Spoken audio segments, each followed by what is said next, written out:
여러분 안녕하십니까? 그동안 보호시설이나 위탁가정에 속한 아동은 만 18세가 되면 살던 곳을 떠나야 했는데요. 앞으로는 본인 의사에 따라 만 24세까지 보호시설에서 지내며 자립을 준비할 수 있게 됩니다. 다만 자립 능력이 충분하다고 판단되는 보호 대상자가 시설을 떠나길 원할 경우엔 보호 조치를 종료할 수 있습니다. 6월 15일 수요일 투데이샷 첫 소식입니다. 민주노총 공공운수노조 화물연대본부 총파업이 보름 만에 종료된 가운데 파업에 참여했던 노조원들이 오늘 속속이 운송 업무에 복귀했습니다. 인천항 컨테이너 터미널도 한때 화물 반출입량이 평소의 10%에서 20% 수준까지 떨어졌으나 곧 정상화될 것으로 예상됩니다. 의왕 내륙 컨테이너 기지도 하루 6,000대가량 생산하는 울산 공장 라인이 모두 정상화된 모습을 보였는데요. 다만 일부 업계에서는 그동안 쌓여있는 제품을 반출하기 위한 화물 운송 수요가 한꺼번에 몰리면서 화물 차량 동원에 비상이 걸렸습니다. 유정복 인천시장 당선인은 오늘 북한의 서해상 방사포 도발과 제1연평해전 23주년을 맞아 북한과 가장 인접한 강화 평화 전망대를 찾았는데요. 유 당선인은 이 자리에서 강력한 군사력과 경제력만이 적의 침공을 미리 막아 평화를 보장할 것이라고 강조했습니다.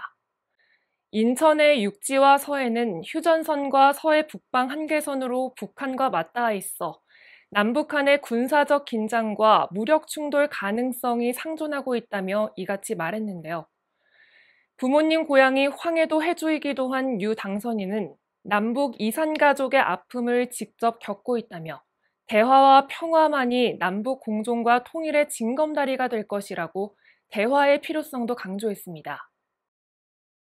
김동연 경기도지사 당선인은 오늘 수인 분당선 환승센터에 마련된 발달장애인 가족 참사 분향소를 방문했습니다.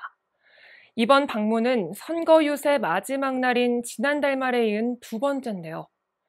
김 당선인은 이번 방문을 통해 고인들을 추모하고 관계자들을 위로했습니다.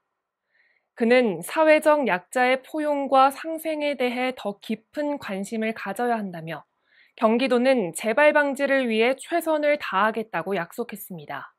한편 전국장애인 부모연대 경기지부와 경기장애인 차별철폐연대는 발달장애인 가족이 장애인을 살해하고 극단적 선택을 하는 등의 비극적 죽음이 반복되자 최근 수인 분당선 환승센터에 분향소를 설치하고 정부와 지방자치단체의 대책 마련을 촉구하고 있습니다.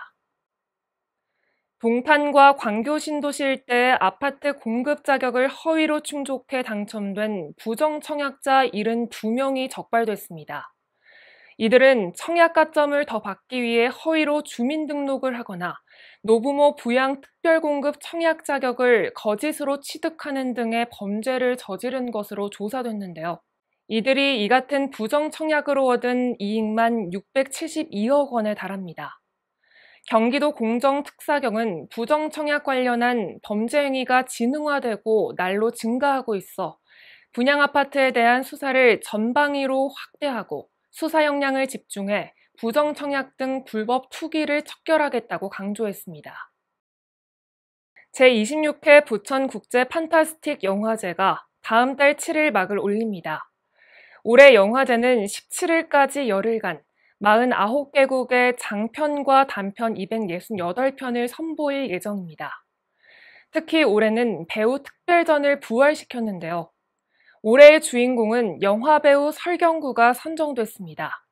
이번 영화제에서는 영화 박하사탕과 공공의적, 실미도 등 영화배우 설경구가 엄선한 총 7편의 영화를 상영하고 메가토크와 전시회 등을 관람할 수 있습니다.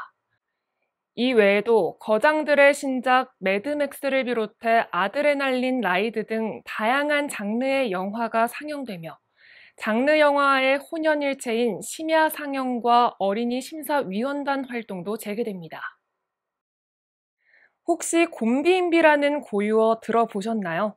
곤비인비란 물건이 거듭 쌓이거나 일이 계속 일어난다는 뜻을 가진 순 우리말인데요.